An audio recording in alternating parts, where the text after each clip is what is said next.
Jadi air pun gitu kan. Air pun berkhidmat kepada seorang mursyid yang berkhidmat kepada Tuhannya.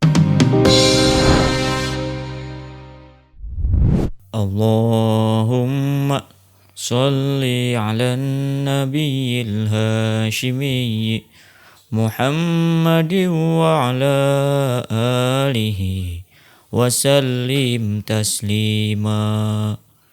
Allahumma sholli ala nabiyil hashimi Muhammadin wa ala alihi wa sallim taslima. Allahumma sholli ala nabiyil hashimi Muhammadin wa ala alihi wa sallim taslima. Allahumma sholli wa sallim wa barik alaih. Masya Allah. Assalamualaikum warahmatullahi wabarakatuh. Sobat TK News, apa kabar semuanya? Lahir batin cager bager. Amin ya rabbal alamin. Amin. Hari ini podcast tasawuf kita kedatangan salah seorang putra dari Wakil Talqin Pangersa Aba Anom. Beliau adalah Kang Irfan Abadi. Assalamualaikum Kang. Waalaikumsalam. Dulu tahun 2017 Kang Irfan lulus di wisuda pasca sarjana. Ya. Punya tesis yang menarik. Ya. Tentang napak tilas Abah Sepuh. Pangersa Abah Sepuh. Boleh cerita Kang di podcast tasawuf, kenapa ada kegiatan napak tilas? Sejarahnya gimana Kang? Baik, terima kasih. Judul tesis saya, nilai-nilai pendidikan akhlak yang terkandung dalam tradisi napak tilas. Jadi napak tilas ini kegiatan yang rutin dilaksanakan oleh santri di Pondok Pesantren Suryalaya. Hampir setahun itu 2-3 kali lah. 2-3 kali setahun? Iya, bisa. Tergantung momen, misalkan momen tahun baru, Muharram, satu Muharram, setiap satu Muharram, atau misalkan Isra Mi'raj. Oh, hari-hari besar hari-hari Islam besar ya? Islam lah, kira-kira begitu. Tapi tidak setiap juga ya, kira-kira satu tahun itu 2-3 kali lah. Itu kalau acara napak tilas itu Ya. santri berapa orang tuh sekali ikut tuh rombongan tuh? Sekali ikut minimal 100 orang ada. 100 orang ikut? Iya. Lebih dikhususkan sebetulnya ke santri baru. Ya, jadi setiap tahun setiap angkatan kalau santri baru wajib. Jadi santri baru itu kan kurang lebih 100-200 orang nih. Yang santri baru itu. Nah, kalau santri lama mau ikut silahkan. Ya. Tidak ikut juga ya tidak apa-apa.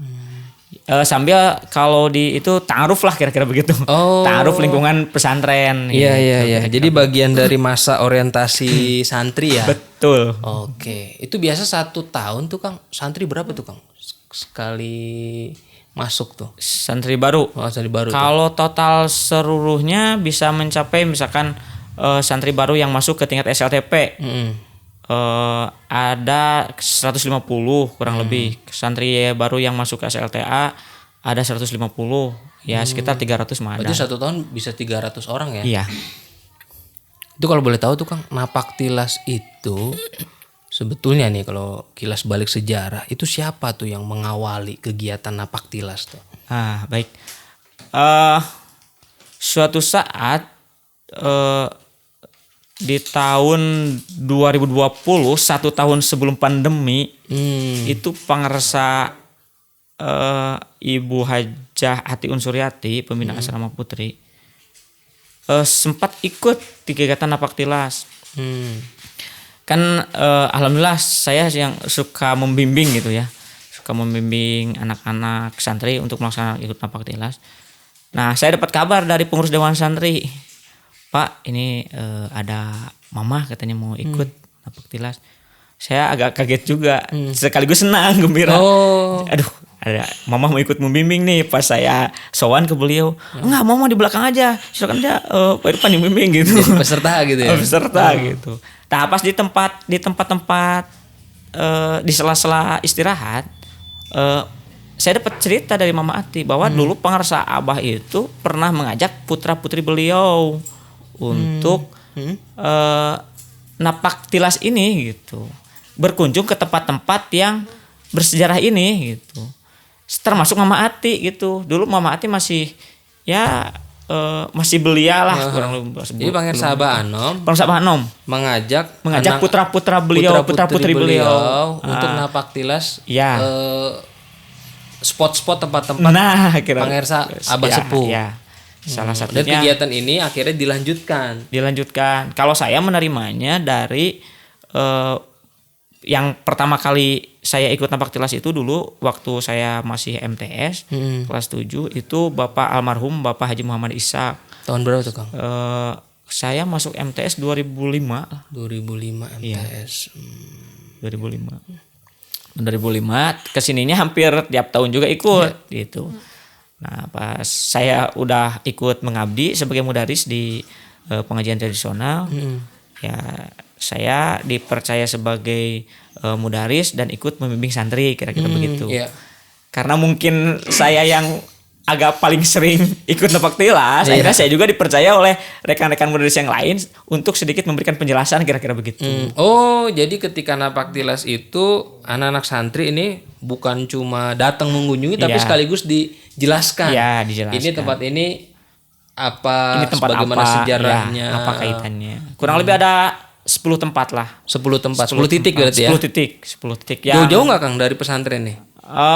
Kalau ditotalkan mungkin ada 7 sampai 10 km lah. Kalau ditotalkan total dari kelilingnya gitu, dari mulai tempat pertama yang kita kunjungi makam Abah Sepuh sampai ke tempat kelahirannya yaitu di Kampung Cicalung.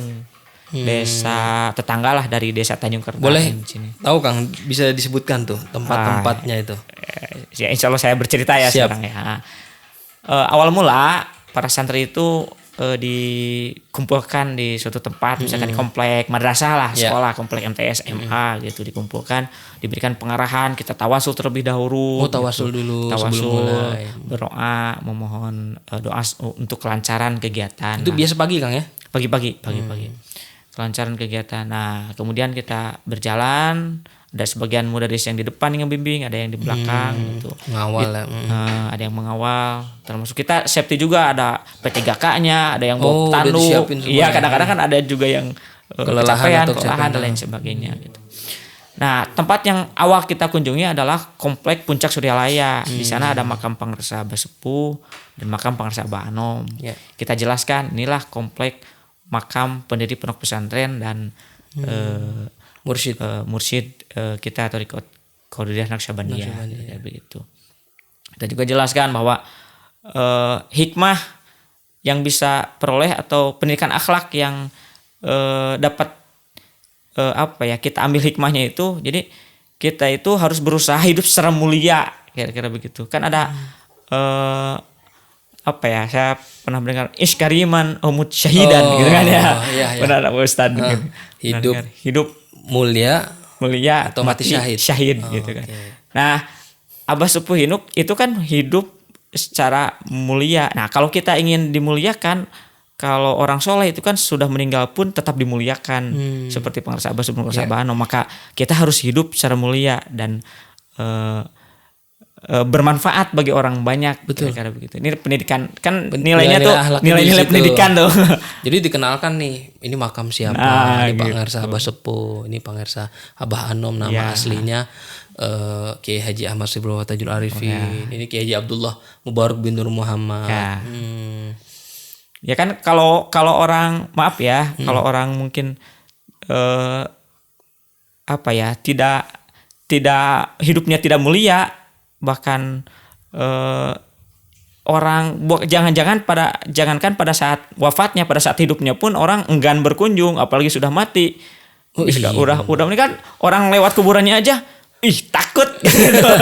Boro-boro mau berkunjung atau bahkan mendoakan kan. Iya, hidup aja dijauhin.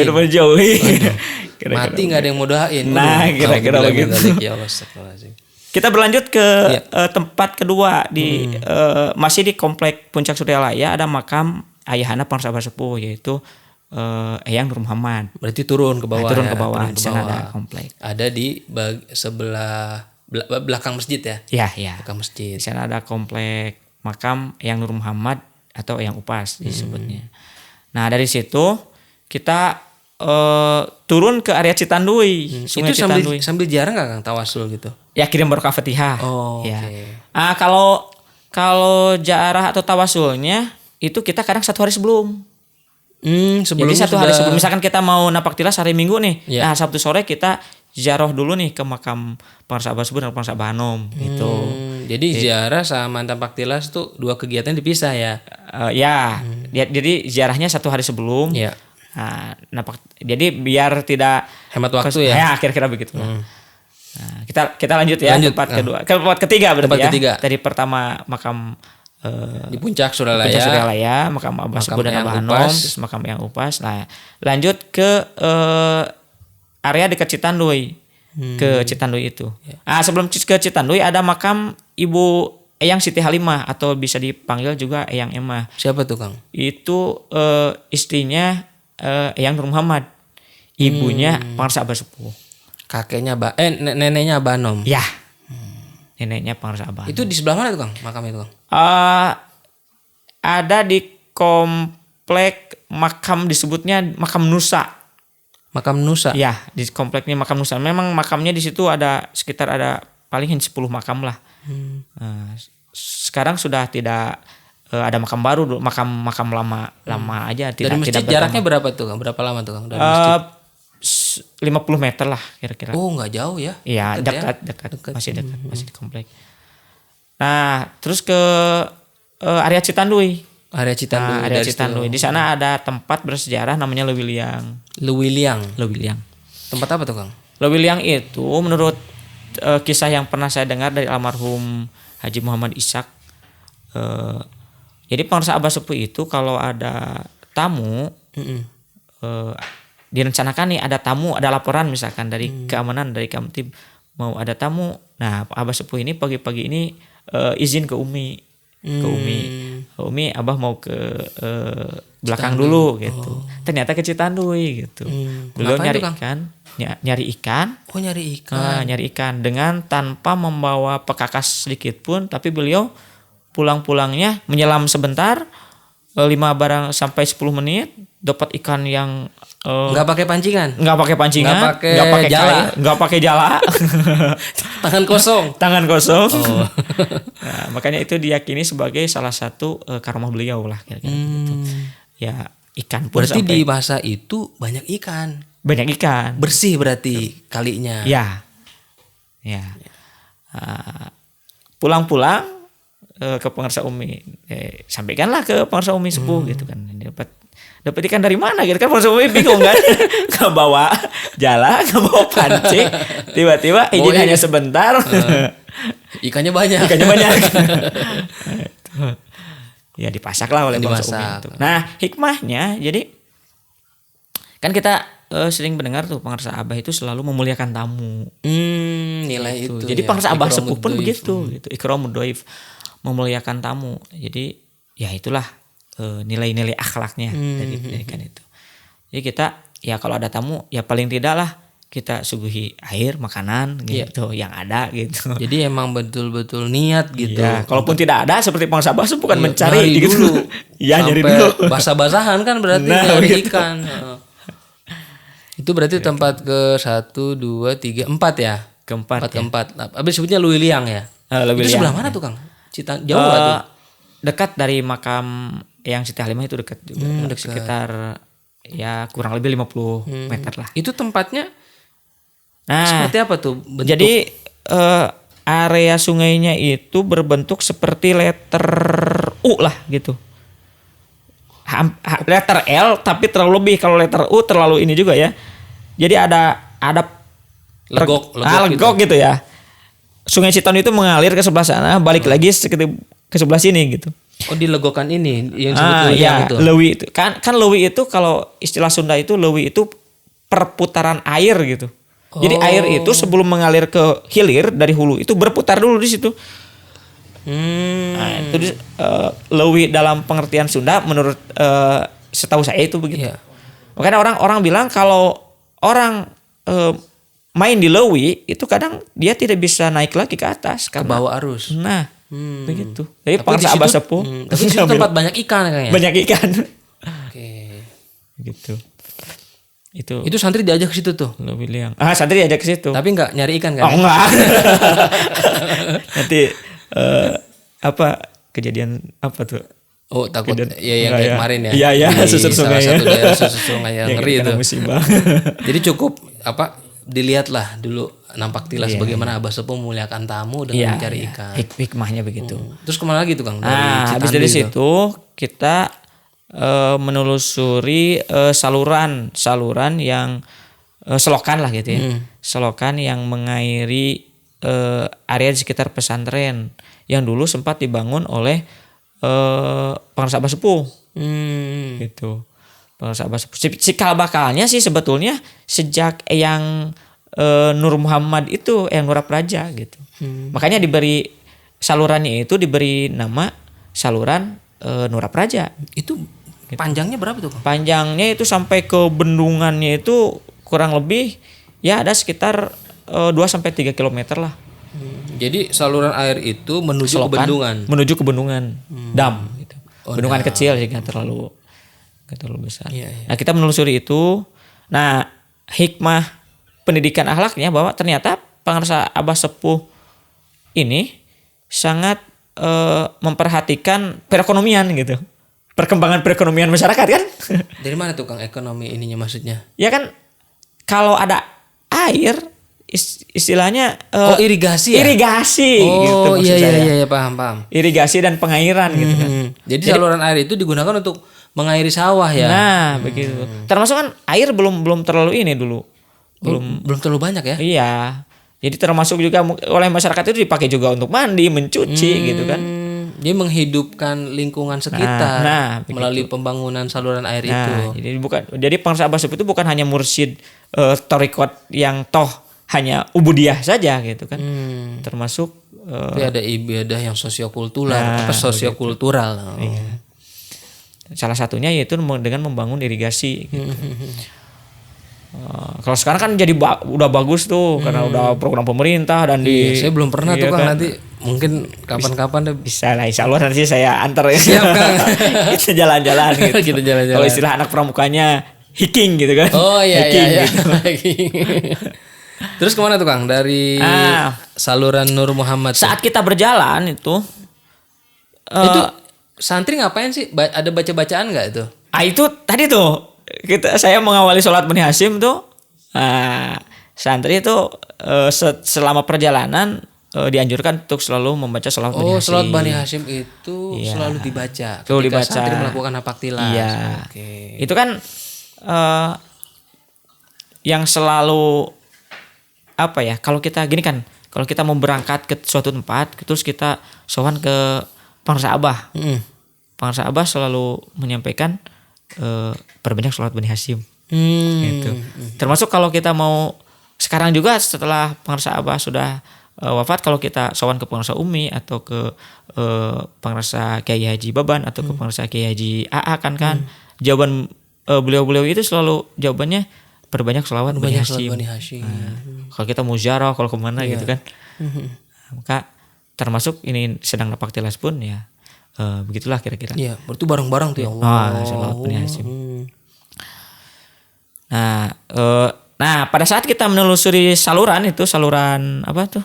Air selokan itu, kita akan melihat pemandangan pipa yang besarnya itu sebesar betis kita itu, yang kalau dijumlah sekitar 20 sampai 30 pipa yang bersumber dari namanya air Ciherang yang mengairi area pondok pesantren. Itu mata air Kang? Mata air yang bersumber dari mata air. Dari mata air itu dibangun pipa-pipa. Oh iya, jadi ya sumbernya dari mata air yang pipanya sangat banyak gitu. Gitu kan, mengairi. Nah, itu kan terlihatnya itu seperti bersatu dalam satu ada besi-besi penyangganya gitu kan. Itu kan melewati Citanu juga gitu kan. Sampai ke sumber mata airnya itu namanya sumber air Ciherang. Itu kan Ciherang ya. Ya, Ciherang. Itu dibangunnya setelah pada saat saya sempat wawancara dengan orang yang mengurus Pangeran itu, namanya Pak Agus Gopur. Itu sekitar tahun 70-an itu dibangunnya. Dibangun pipa-pipa itu. Dibangunnya. Itu air bersih sampai sekarang kan? Bersih sampai sekarang. Jadi kalaupun kemarau itu tidak pernah Nggak pernah kering? Nggak pernah kering, alhamdulillah. Jadi kalau ini saya rumahnya di atas nih, di komplek RT 3. Iya. Kemarau sedikit RT 3 udah kehabisan air nih. Kalau di komplek bawah di pesantren selalu. Jadi kalau saya udah nggak ada air, kehabisan air ya ke bawah ke masjid aja. Jadi air nggak habis ya dari mata air Ciherang tadi itu. Iya. Dan masyarakat sekitar pun rata-rata di semua RT 1 itu kan banyak bak penampungan itu kan. Ada yang di dekat makam yang Siti Halimah, ada yang di dekat kantor LD itu kan. Iya. Ada yang di banyak bak penampungan itu. Jadi masyarakat itu kebagian dari kelebihan air dari bak penampungan itu. Oh. Iya. Jadi sangat ya hikmahnya. Apa nilainya tuh Kang? Nilainya nilai-nilai pendidikannya itu kan jadi air pun gitu kan. Air pun berkhidmat kepada seorang mursyid yang berkhidmat kepada Tuhannya gitu. Oh, melayani. Melayani kan begitu. Kan bisa saja kan kalau kita kan kadang mengalami kekurangan air gitu kita kan. malah sama air boros. Jangankan kita menyalurkan air untuk orang kekurangan. Nah, itu. Air yang ada aja kita buang-buang. Kira-kira ya salah satu yang saya jelaskan ke anak-anak kira-kira begitu. Terus kemana lagi tuh Kang dari situ? Dari situ sampai Bendungan tuh kan. Sampai Bendungan. Habis Bendungan kita naik ke namanya Kampung Cisirna. Nah, Cisirna itu dulu namanya Cisero. Nah, Cisero itu dulu tempat persinggahan Pangersa Abah Sepuh sebelum mendirikan pesantren di Suryalaya. Beliau sempat singgah dulu di Cisero, bahkan dulu sempat mau mendirikan pondok di situ. Tapi karena kondisi yang tidak memungkinkan, jadi beliau akhirnya di sini gitu. Itu lama nggak tuh Kang singgah di situ tuh? Hanya beberapa saat sih, tidak sampai. Ya. Jadi napak tilas singgahnya Abah Sepuh tuh apa tuh Kang, nilai yang bisa kita singgah di sana ya kita silaturahmi dengan masyarakat sekitar. Sambil melihat ya situasi dan kondisi. Kita juga ada silaturahmi dengan pemilik rumahnya, masih ada sekarang, tapi memang sudah bukan rumah. Itu rumah berarti ya? Iya, ada rumah. Tapi sekarang sudah direnovasi oleh pemilik yang ini gitu. Kita silaturahmi di situ. Ini kan silaturahmi ke tempat kampung yang pernah disinggahi oleh Abah Sepuh kira-kira. Jadi Abah Sepuh sebelum bangun pesantren Suryalaya tahun 1905 itu singgah dulu tuh di Cisero itu. Iya. Kalau nggak salah sekitar 1903 itu di situ. Oh, 2 tahun. Iya, 2 tahun sebelum ini ya. Iya. Nah, dari situ setelah istirahat di situ dan mengenalkan tempat singgah Abah Sepuh, kita silaturahmi juga di situ dengan masyarakat kampung Cisirna. Dulu Abah Sepuh kan dikenalnya Ajengan Godebag ya? Iya, Ajengan Godebag. Nah, setelah istirahat di situ, baru kita menuju ke Kampung Cicalung, tempat lahirnya Abah Sepuh. Kampung Cicalung. Ya, Kampung Cicalung. Jauh sekarang masuknya desa Kampung Cicalung. Kampung dan desa Cicalung, Kecamatan Sukaresik masuknya. Masih Kabupaten Tasik. Oh, masih Kabupaten Tasik. Masih Kabupaten Tasik. Tapi kecamatannya Kecamatan Sukaresik. Ya, Abah Sepuh asli orang Tasik ya? Secara nasab. Ada penelitian ke sana nggak tuh? Penelusuran. Nah, ini yang menarik nih. Jadi, dulu itu Kampung Cicalung itu masuknya Desa Tarikolot, Kabupaten Sumedang. Oh, dulu masuk Sumedang. Oh, sekarang masuk Tasik. Saya kan asli Sumedang. Oh iya benar. Saya asli kelahiran Sumedang. Saya pas baca sejarah, kok Abah Sepuh orang Sumedang gitu kan. Iya. Pas saya lihat, memang dulu Kampung Cicalung itu masuknya wilayah Sumedang. Jadi di zaman itu lahir di Sumedang sebetulnya. Iya. Yang sekarang masuknya daerah Tasik.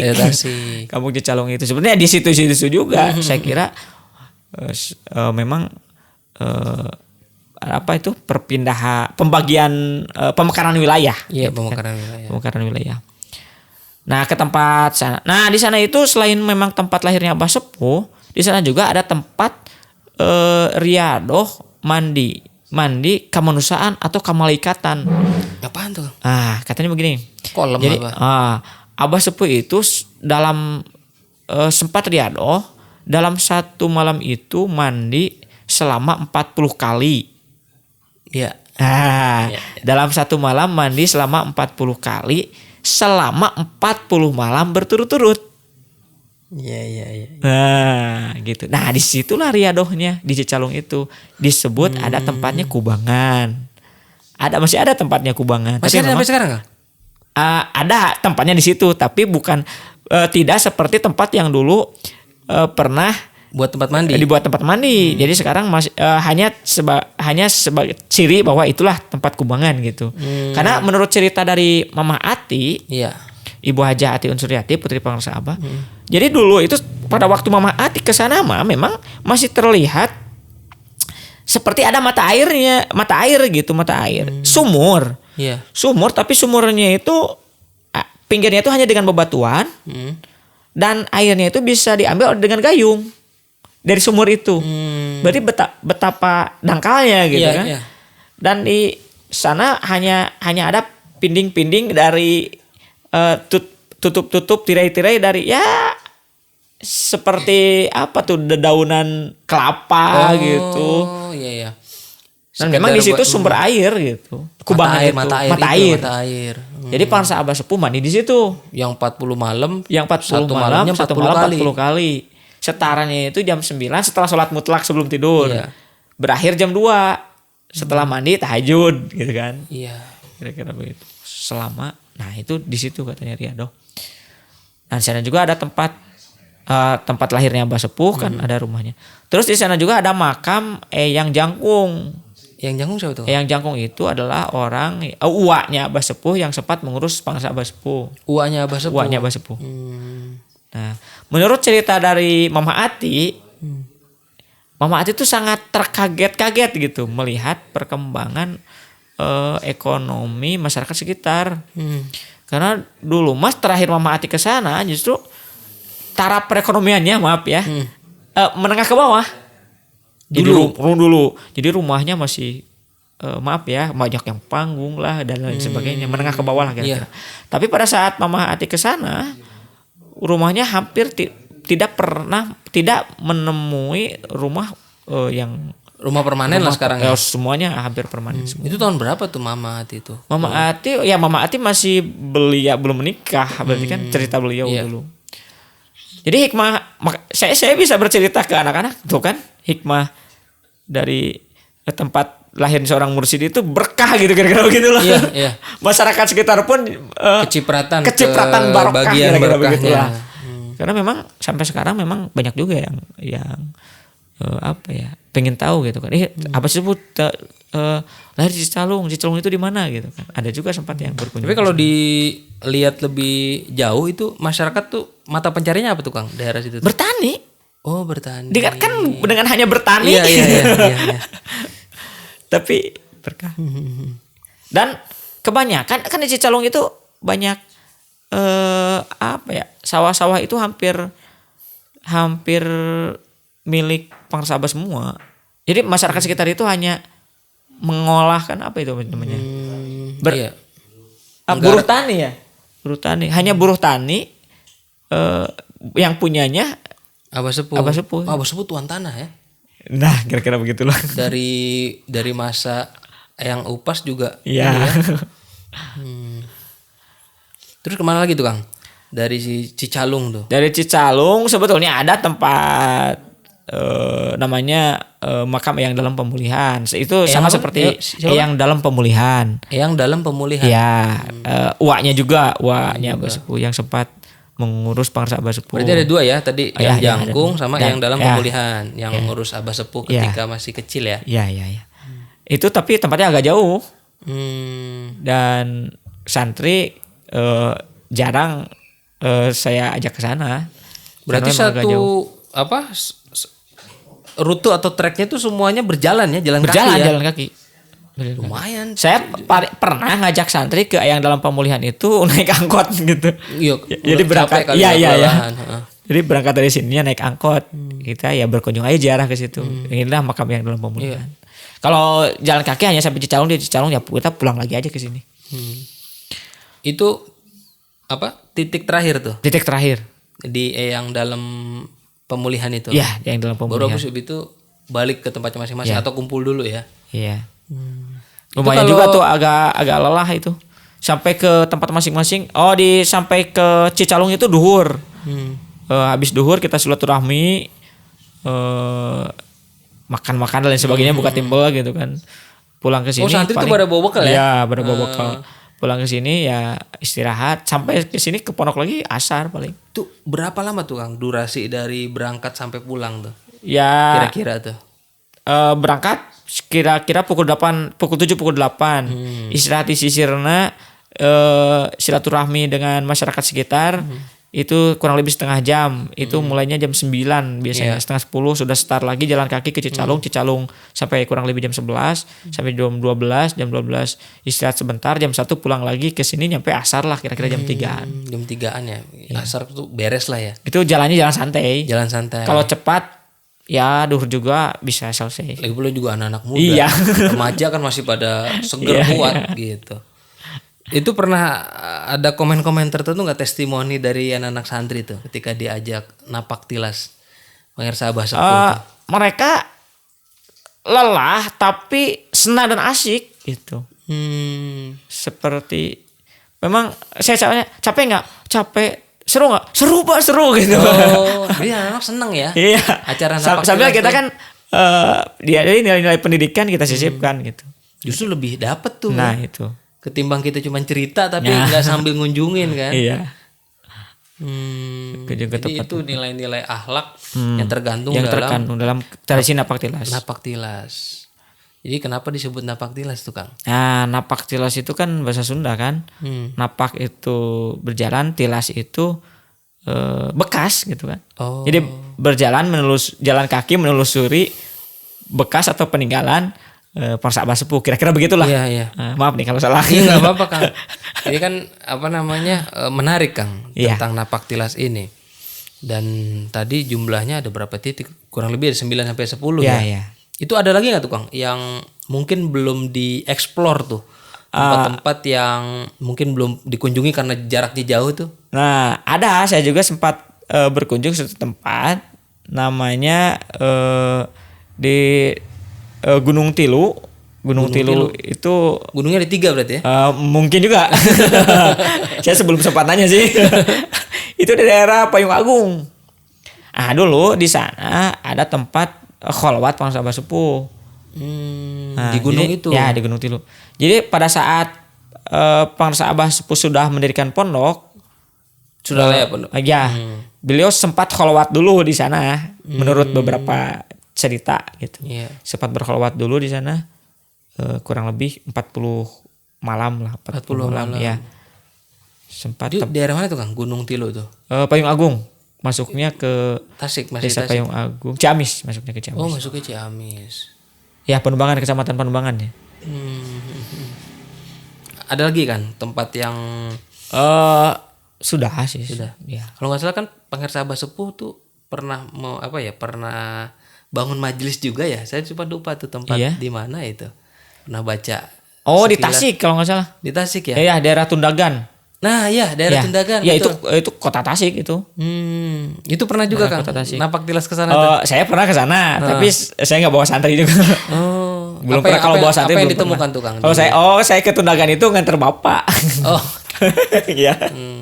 Jadi sekarang udah kota ya kalau Tundagan. Kota. Ya. Kota. Kota, daerah Tundagan. Memang sempat itu udah mendirikan pesantren, udah ini gitu kan. Pangersa Abah Sepuhnya.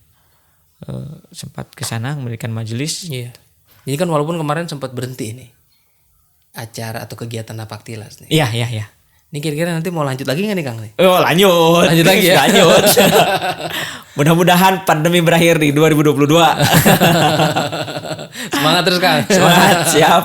Soalnya banyak nilai-nilai itu, Iya, nilai sejarah gitu. Ya, karena santri juga berarti udah yang pernah mengikuti napak tes itu berarti kan sekarang sudah tingkat 3 nih. Santri itu. Jadi sudah 2 tahun ini enggak kelas 1 dan kelas 2 Oh, iya. sudah tidak. Iya. Karena udah kelas pandemi. 3 Iya. sebelum lulus deh tuh ya. Iya, berarti tahun depan kelas 3-nya keluar. Ini semuanya belum pernah nih. Ini 3 angkatan nih. Iya, 3 angkatan. Apa nih Kang yang menjadi alasan menurut Kang Irfan nih ini kegiatan Napaktilas nih harus dipertahankan tradisi ini nih? Ya, Bahkan bisa dibilang dilestarikan. penting untuk menyampaikan itu tadi pesan-pesan moral, pesan pendidikan akhlak.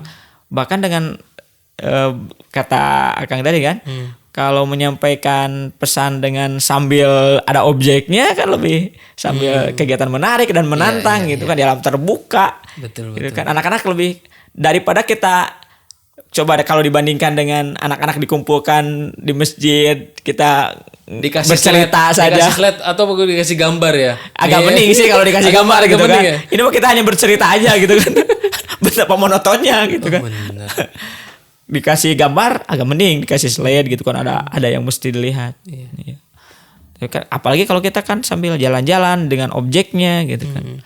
Kan mudah-mudahan harapannya ya ke memori para santri juga semakin melekat dan bisa ditiru lah kira-kira begitu sebagai Jadi ibroh. pengalaman hidup tuh. Ya. Itu pengair Abah Sepuh. Kalau pengair Abah Anam gimana tuh kira-kira nanti ya? Mungkin nggak ya dibuat juga Napaktilas tuh ya? Ya. Oke Kang Irfan makasih banyak nih sudah hadir sama-sama. di podcast Tasawuf. Mudah-mudahan nih jadi inspirasi Kang. Amin. Buat kita semuanya dan Sobat TK News, kita jumpa lagi Sabtu mendatang. Jangan lupa download aplikasi TK News dan dukung channel kami dengan cara mensubscribe, komen, share, dan kasih masukan agar channel kami bisa membuat konten-konten yang lebih baik dan bermanfaat. Jumpa lagi di lain kesempatan dengan bintang tamu yang tidak kalah menarik. Assalamualaikum warahmatullahi wabarakatuh. Waalaikumsalam warahmatullahi wabarakatuh.